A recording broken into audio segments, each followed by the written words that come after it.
ऐसी अलामतें हैं जो किसी भी जुबान में लिखने और पढ़ने में इस्तेमाल होती हैं।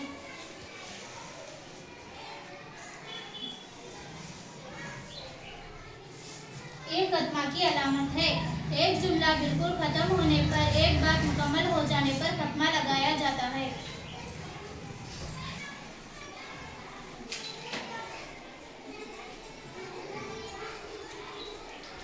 ये वक्फा की अलामत है। थोड़ी देर रुकने के लिए 3 से ज़ायद अल्फाज एक साथ आ जाने पर वक्फा लगाया जाता है।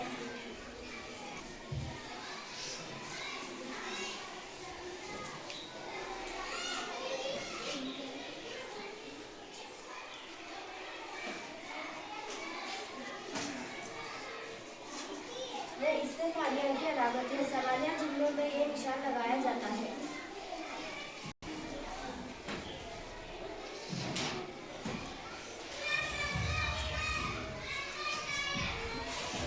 ये फिजाइयती निशान है। गुस्सा, ताज्जुब, खौफ और निदाई जुमलों में इस्तेमाल करते हैं।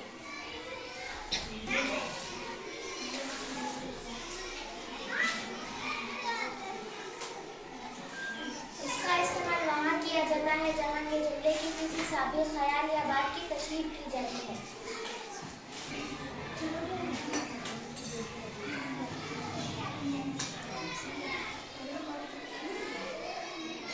ये वाक़े की अलामत है। जब कोई इत्तेबात दिया जाता है, किसी की कही हुई बात को बताने के लिए इस अलामत का इस्तेमाल किया जाता है।